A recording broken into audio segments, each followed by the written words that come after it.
Hi friends, last की class में हमने देखा था कि किसी फोटोन की अगर फ्रीक्वेंसी दी हुई हो तो उसकी एनर्जी कैसे फाइंड आउट करते हैं। आज की क्लास में हम देखेंगे, लास्ट क्लास में हमने देखा था E is equals to h nu से किसी फोटोन की एनर्जी दी जाती है, एनर्जी ऑफ फोटोन। और फिर हमने कहा था कि इस न्यू की जगह पे, इस न्यू को हम बोलते हैं फ्रीक्वेंसी। इस न्यू की जगह पे हम लिख सकते हैं एच सी अपॉन लेमडा, जहाँ एच है प्लांक कांस्टेंट, सी है वेलोसिटी ऑफ लाइट और लेमडा है वेवलेंथ ऑफ लाइट। इन तीनों चीज़ों को अगर रख दें तो हम किसी फोटोन की एनर्जी निकाल सकते हैं। जैसे मान लो क्वेश्चन दिया गया है, find the energy of photon which have wavelength of 4000 angstrom. देखो, इस क्वेश्चन में हमें लेमडा गिवन है कि किसी फोटोन का लेमडा अगर 4000 एंगस्ट्रम है तो एनर्जी क्या होगी। एनर्जी के लिए हम फॉर्मूला अप्लाई करेंगे, E is equals to h c by lambda. H कितना होता है 6.62 इंटू 10⁻⁻34, C होता है 3 इंटू 10⁻8 और लेमडा गिवन है 4000 एंगस्ट्रम। एंगस्ट्रॉम का मतलब होता है 10⁻10। तो ये 10 अगर यहाँ से हम हटा देते हैं तो ये आएगा 24, ये हटा देते हैं तो आएगा 16। अब इसको ऑलमोस्ट कर देते हैं 2, इसको कर देते हैं 3.3, ये आएगा 10⁻16 या ये आएगा 49.5, 4.95 इंटू 10⁻16 या 4.95 इंटू 10⁻16 जूल। लास्ट क्लास में भी हमारी ऐसी बात हुई थी कि यहाँ जो एनर्जी है वो जूल में मिलती है, लेकिन साथ में जो पावर लगी हुई है वो 10⁻16 एक बहुत बड़ी नेगेटिव वैल्यू या ऑलमोस्ट जीरो के आसपास हमें दिखता है। इसको थोड़ा फिजिकल सिग्निफिकेंस देने के लिए इस एनर्जी को जो जूल में हमें मिली है इसको इलेक्ट्रॉन वोल्ट में चेंज कर दिया जाता है। इलेक्ट्रॉन वोल्ट में चेंज करने के लिए इसको डिवाइड कर देते हैं किससे, 1.6 इंटू 10⁻19 से। तो अगर इसी एनर्जी को डिवाइड करते हैं तो ये 16 यहाँ से हट जाएगा। दूसरा क्वेश्चन मैं आपको करके दिखा देता हूँ जिसमें हम एनर्जी, यहाँ हमने एनर्जी फाइंड आउट की जूल के अंदर। अब नेक्स्ट क्वेश्चन में हम एनर्जी फाइंड आउट करेंगे इलेक्ट्रॉन वोल्ट के अंदर। मान लो किसी फोटोन का लेमडा अब की बार हमें दिया हुआ है 6000 एंगस्ट्रॉम। कितना दे रखा है, find the energy of a photon which have a wavelength of 6000 angstrom. एक फोटोन जो है उसका लेमडा हमें गिवन है 6000 एंगस्ट्रॉम। इसकी एनर्जी इलेक्ट्रॉन वोल्ट में फाइंड आउट करनी है, तो इसके एनर्जी के लिए लगाएंगे h c by lambda. H है 6.62 इंटू 10⁻34, C होता है 3 इंटू 10⁻8 और लेमडा यहाँ पे हम अप्लाई कर देंगे 6000 एंगस्ट्रॉम। एंगस्ट्रॉम के लिए यहाँ पे लगा देंगे 10⁻10। अब देखो यहाँ साथ में आएगा, लास्ट क्वेश्चन जो हमने किया उसमें शायद हमने पावर सोल्व नहीं की थी। अब इलेक्ट्रॉन वोल्ट में अगर चेंज करना हो उसमें मिस्टेक थी, हमने वो जीरो कंसीडर नहीं किए थे। अब यहाँ से अगर हम हटाते हैं तो 19 और ये 10, ये हो गया 29 से यहाँ से हटाएंगे तो बचता है -5। ये 16 से ऑलमोस्ट करता है 4 टाइम, ये 3 0 हटती है तो ये 5 बचता क्या है, ये 5 से -5, ये 3 से 2, ये 2 से 2, ये आता है ऑलमोस्ट 2 इलेक्ट्रॉन वोल्ट। हमारे पास इस एनर्जी को इलेक्ट्रॉन वोल्ट में फाइंड आउट करने के लिए दो तरीके हैं। या तो हम ये पूरा प्रोसेस फॉलो करें, या तो मैं आपको फिर से लास्ट क्वेश्चन की जैसे हमने एनर्जी को डायरेक्ट ट्रांसलेट करना सीखा था उसी तरह हम इस एनर्जी को भी, वो एनर्जी जो हमें लेमडा के थ्रू निकालनी है, इसको कन्वर्ट करने का मैं आपको एक डायरेक्ट फॉर्मूला बता देता हूँ। डायरेक्ट फॉर्मूला ये है कि मान लो किसी फोटोन का जो लेमडा है वो n1000 एंगस्ट्रॉम है। कितना है, let a photon have lambda is equals to n,000 angstrom. अब ये n कितना भी हो सकता है, 2000, 3000, 4000, जितना भी है, n की वैल्यू हमें गिवन है। तो ऐसे में क्या करेंगे, जो एनर्जी होगी वो होगी 12/n इलेक्ट्रॉन। ये ऑलमोस्ट वैल्यू देता है, एग्जैक्ट वैल्यू नहीं है, लगभग वैल्यू है। इस n को 12 में डिवाइड कर देंगे। जैसे क्वेश्चन है lambda is equals to 6000 angstrom, तो इस फोटोन की एनर्जी होगी, n कितना है यहाँ पे 6 है, लास्ट क्वेश्चन हमने किया था, तो 12/6 2 इलेक्ट्रॉन। मान लो दे रखा हो 4000 एंगस्ट्रॉम, तो एनर्जी इज इक्वल्स टू 12/4, तो ये आ जाएगा 3 इलेक्ट्रॉन। मान लो किसी के मन में आए कि सर जरूरी तो नहीं है कि ये 4000, 6000 और 2500 भी हो सकता है, तो मान लो लैम्डा दे रखा है 2500 एंगस्ट्रॉम। अब इसको हम 2.5 इंटू 000 एंगस्ट्रॉम कर लेंगे, मतलब n की वैल्यू यहाँ 2.5 है। अब एनर्जी क्या आएगी, 12/2.5, सोल्व कर देंगे तो ये आ जाएगा इलेक्ट्रॉन वोल्ट। यहाँ से हम किसी फोटोन की एनर्जी तब निकाल सकते हैं जब हमें लैम्डा गिवन। अब हम चलते हैं अपने चैप्टर में। चैप्टर का नाम था फोटो इलेक्ट्रिक इफेक्ट, कि चैप्टर में हमें पढ़ना क्या है और कैसे सोलर लाइट काम करती है। ठीक है, तो अब हम चलते हैं अपने उस फोटो इलेक्ट्रिक इफेक्ट में, जिसको हमें एनालिसिस करना है, कैसे इससे सोलर लाइट बनती है, कैसे करंट डिस्चार्ज होता है। तो अब चैप्टर का हम नेक्स्ट टॉपिक स्टार्ट करते हैं, जिसका नाम है फोटो इलेक्ट्रिक इफेक्ट। देखो फोटो इलेक्ट्रिक इफेक्ट क्या है, इसमें सबसे पहले हमें कोई मेटल प्लेट्स लेनी होती है। जैसे हम खेतों में कुछ प्लांट लगे हुए देखते हैं, छत के ऊपर सोलर प्लांट देखते हैं।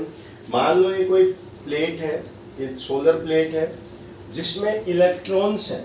ये इलेक्ट्रॉन यहाँ बॉन्ड बनाया हुआ है, ये मेटल था मान लो, तो इसने कोई मेटलिक बॉन्ड बना रखा है और इलेक्ट्रॉन दोनों तरफ से बॉन्डेड, मतलब ये फ्री नहीं है आगे चलने के लिए, ये यहाँ बंधा हुआ है। इसको अगर आप करंट देना चाहो, करंट को आगे इसमें चलाना चाहो, तो यहाँ से इस इलेक्ट्रॉन का फ्री होना जरूरी है, मतलब इन बॉन्ड को आपको तोड़ना होगा, बॉन्ड डिसोसिएशन एनर्जी आपको चाहिए होगी। तो यहाँ से इसको कोई फोटोन दिया जाता है, दिस इज फोटोन। फोटोन की एनर्जी हमने अभी पढ़ी थी, ये होती है E is equals to h nu या hc/λ। यहाँ से मान लो इसको 10 इलेक्ट्रॉन वोल्ट की एनर्जी मिनिमम चाहिए थी और आप यहाँ से लेके भेजते हो 4 इलेक्ट्रॉन वोल्ट। मान लो इसको यहाँ से 10 आदमियों ने पकड़ रखा है, 5 ने इधर से और 5 ने इधर से। अब यहाँ से फ्री करवाने के लिए आते हैं 3 इलेक्ट्रॉन या 3 आदमी, तो वो 3 इसको फ्री नहीं करवा पाएंगे, क्योंकि इसको फ्री करवाने के लिए मिनिमम 10 आदमी आने चाहिए जो इसको दोनों तरफ से फ्री करवा सके। तो यहाँ से इसको तोड़ के फ्री करवाने के लिए एक मिनिमम एनर्जी की रिक्वायरमेंट होती है, उस एनर्जी को वर्क फंक्शन बोलते हैं। क्या है वो, दिस इज वर्क फंक्शन। इसको फाइन नोट से लिखते हैं, और ये है क्या, the minimum energy which is required to free an electron from metal surface. किसी मेटल के सरफेस से इलेक्ट्रॉन को फ्री करवाने के लिए जो मिनिमम एनर्जी की रिक्वायरमेंट होती है, उसको बोलते हैं वर्क फंक्शन। अब हर एनर्जी का फॉर्मूला क्या लिखा जाता है, एच न्यू या hc/λ। तो इस एनर्जी का फॉर्मूला भी हम लिख सकते हैं एच न्यू, यहाँ नोट लगा हुआ है तो साथ में नोट लगा देते हैं, या hc/λ नोट। इस फ्रीक्वेंसी को बोलते हैं थ्रेशोल्ड फ्रीक्वेंसी। क्या नाम दिया गया है इसको, this is threshold frequency. Same उसी तरह इसको डिफाइन करेंगे, the minimum frequency which is required to free an electron from metal surface. किसी मेटल के सरफेस से इलेक्ट्रॉन को फ्री करवाने के लिए मिनिमम जो फ्रीक्वेंसी चाहिए फोटोन की, उसको बोलते हैं थ्रेशोल्ड फ्रीक्वेंसी। शॉर्ट में मैं यहाँ लिख देता हूँ मिनिमम फ्रीक्वेंसी। अब इसी तरह इस लैम्डा को नाम दिया जाता है थ्रेशोल्ड वेवलेंथ। जैसे ये थ्रेशोल्ड फ्रीक्वेंसी है, ये है थ्रेशोल्ड वेवलेंथ। फर्क सिर्फ इतना है ये दोनों मिनिमम थे, जबकि ये इनसे इनवर्सली है, इसलिए इसके पास में लिखा जाता है maximum wavelength which is allowed या maximum wavelength which is required to free an electron from metal surface. तो यहाँ जो मिनिमम एनर्जी चाहिए होती है वो फाई नॉट लिखी जाती है, जिसको वर्क फंक्शन बोलते हैं। ये मिनिमम फाई नॉट जो होता है ये होता है सीजियम के लिए, और जो मैक्सिमम ये मिलता है प्लेटिनम के लिए। ठीक है, अब मान लो इसको मिनिमम एनर्जी चाहिए 4 इलेक्ट्रॉन वोल्ट और आप फोटोन भेजते हो 6 इलेक्ट्रॉन वोल्ट का, तो क्या होगा, 4 इलेक्ट्रॉन वोल्ट तो होगी यहाँ यूज, बाकी जो 2 इलेक्ट्रॉन वोल्ट एनर्जी बचती है उसको ये इलेक्ट्रॉन लेके बाहर आएगा। मतलब यहाँ जो इसकी एनर्जी होगी, काइनेटिक एनर्जी, क्या था, यहाँ से ये 6 लेके आया, 4 यहाँ पे काम में आई, तो बाहर कितने लेके आएगा, 2 इलेक्ट्रॉन वोल्ट। तो कैसे काउंट किया आपने, 6 - 4, तो इसको लिखा जाता है K is equals to h nu minus phi naught. K जो इस इलेक्ट्रॉन की काइनेटिक एनर्जी है वो है, एच न्यू जो एनर्जी लेके आया था वो है, फाई नॉट जो इसका वर्क फंक्शन है। इस एनर्जी को इलेक्ट्रॉन वोल्ट में भी लिखा जा सकता है।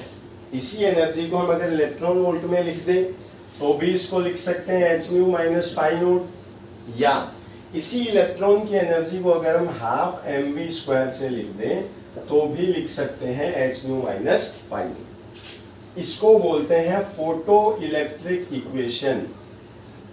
फोटो इलेक्ट्रिक इक्वेशन, ये तीनों फोटो इलेक्ट्रिक इक्वेशन है, ये भी और ये भी। इन तीनों को समझ के आपको ये याद रखना है कि अगर ये तीनों इक्वेशन आपको अच्छे से आती है तो इनसे बाहर फोटो इलेक्ट्रिक इफेक्ट का कभी कोई क्वेश्चन नहीं जाएगा। आपको एनर्जी का पता हो कि फोटोन एनर्जी कैसे लेके आता है, आपको ये पता हो वर्क फंक्शन कैसे कैलकुलेट करते हैं, वर्क फंक्शन से थ्रेशोल्ड फ्रीक्वेंसी कैसे कैलकुलेट करते हैं, उससे थ्रेशोल्ड वेवलेंथ कैसे कैलकुलेट करते हैं, और साथ में फोटो इलेक्ट्रिक इक्वेशन को यूज कैसे लेते हैं। एक तरह से हम ये कह सकते हैं पूरा फोटो इलेक्ट्रिक इफेक्ट इसी क्वेश्चंस पे, इसी जो डायग्राम आपके सामने बना रखा है इसी पे बेस्ड है। अब इस फोटोन को हम पढ़ चुके हैं, अब मैं पहले आपको समझाता हूँ वर्क फंक्शन, फिर मैं आपको कुछ क्वेश्चंस करके दिखाता हूँ इसके लिए। तो थ्रेशोल्ड फ्रीक्वेंसी, थ्रेशोल्ड वेवलेंथ पे क्वेश्चन कैसे आएंगे,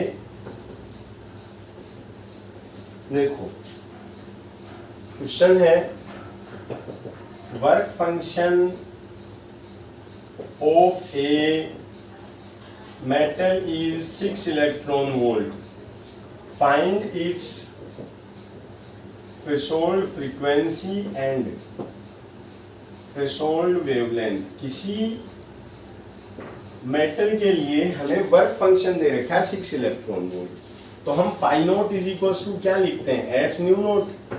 ये दे रखा है 6 इलेक्ट्रॉन वोल्ट, पूछ रखा है ये, तो nu naught is equals to h की जगह ये लिख देंगे, वैल्यू इसकी 6 आएगा नीचे, सॉरी गलत लिख दिया मैंने, एच नीचे आएगा तो ऊपर लिखेंगे 6, इलेक्ट्रॉन की वैल्यू लेते हैं 1.6 इंटू 10⁻⁻19। ध्यान से देख लीजिएगा, ये ई की वैल्यू मैंने यहाँ रखी है, अपॉन एच आएगा नीचे 6.64, सोल्व करेंगे तो ये आएगा -15, ये ऑलमोस्ट 4, 1.5 इंटू 10⁻15 हर्ट्ज। ये आ गई इसकी थ्रेशोल्ड फ्रीक्वेंसी, वो मिनिमम फ्रीक्वेंसी जो किसी मेटल के सरफेस से इलेक्ट्रॉन को रिलीज करवाने के लिए चाहिए होती है, उसको बोलते हैं थ्रेशोल्ड फ्रीक्वेंसी, जो कितनी आती है 1.5 इंटू 10⁻15 हर्ट्ज। अब न्यू इज इक्वल्स टू लिखते हैं सी बाई लेमडा, चाहो तो आप पूरा लिख के कर सकते हो, चाहो तो यहाँ से डायरेक्ट कर सकते हो। अगर लेमडा नोट आपको चाहिए हो तो आएगा सी अपॉन न्यू नोट। सी कितना है 3 इंटू 10⁻8 होता है, न्यू नोट कितना है 1.5 इंटू 10⁻15, यहाँ से कैंसिल करेंगे 7, ये 2 इंटू 10⁻⁻7, या इसको हम लिख सकते हैं 2000 एंगस्ट्रॉम। ओके, ये था वर्क फंक्शन कैसे लिया जाता है, इससे थ्रेशोल्ड फ्रीक्वेंसी कैसे कैलकुलेट की जाती है, थ्रेशोल्ड वेवलेंथ कैसे कैलकुलेट किया जाता है, इन सब चीजों को एक्सप्लेन किया गया इसके अंदर। कैसे, अगर आप phi naught is equals to h nu naught लिख देते हो तो आप थ्रेशोल्ड फ्रीक्वेंसी कैलकुलेट कर सकते हो। H c by lambda naught कर देते हो तो आप उससे थ्रेशोल्ड वेवलेंथ कैलकुलेट कर सकते हो। अब हम चलते हैं क्वेश्चन इस पे कैसे आता है। देखो, आपको उस क्वेश्चन को उस डायग्राम से कोरिलेट करना है। जैसे work function of A metal is 2 electron volt when a photon of 8 into 10 raised to power 15 hertz frequency falls on the surface. Find the kinetic energy of electron. देखो क्या हुआ है, यहाँ जो मटेरियल का वर्क फंक्शन था वो था 2 इलेक्ट्रॉन वोल्ट। फोटोन जो आ रहा है उसकी फ्रीक्वेंसी इनने दी है 8 इंटू 10⁻15 हर्ट्ज। इसकी एनर्जी अगर इलेक्ट्रॉन वोल्ट में आपको कैलकुलेट करनी हो तो मैंने आपको बताया था ये होती है 4n इंटू 10⁻⁻1। यहाँ जो है उसको 4 से मल्टीप्लाई करेंगे तो 4 इंटू 8 32 इंटू 10⁻⁻1 या 3.2 इलेक्ट्रॉन। यहाँ से जो फोटोन 3.2 की एनर्जी लेके आता है 2 इलेक्ट्रॉन वोल्ट यहाँ खर्च होगी, बच क्या जाएगा 3.2 minus 2 is equals to 1.2 electron. अब पहले आप यहाँ तक का अच्छे से समझ लें, फोटोन की एनर्जी कैसे निकालते हैं, काइनेटिक एनर्जी कैसे निकालते हैं और इलेक्ट्रॉन बाहर कब आता है, थ्रेशोल्ड फ्रीक्वेंसी क्या है, थ्रेशोल्ड वेवलेंथ क्या है। जब आप इतना समझ लेंगे नेक्स्ट लेक्चर में हम इसका कुछ थ्योरी पार्ट पढ़ेंगे जिसमें सैचुरेशन करंट, स्टॉपिंग पोटेंशियल और कुछ ग्राफ हमें एक्सप्लेन किए गए। लास्ट में हम इसके ऐसे 10 सवाल करेंगे जो ऑलमोस्ट हर एग्जाम में पूछे जाते हैं। अच्छे से साथ में पढ़ते रहें। चैप्टर मैंने आपको लास्ट लेक्चर में बताया था लगभग 7 लेक्चर में कंप्लीट होगा। सेकेंड लेक्चर आज था, यहाँ तक का पढ़ लेंगे तो आगे आपको फोटो इलेक्ट्रिक इफेक्ट में कोई प्रॉब्लम नहीं हो। ठीक है, वीडियो अच्छा लगा हो तो लाइक जरूर कर दें। Take care, bye.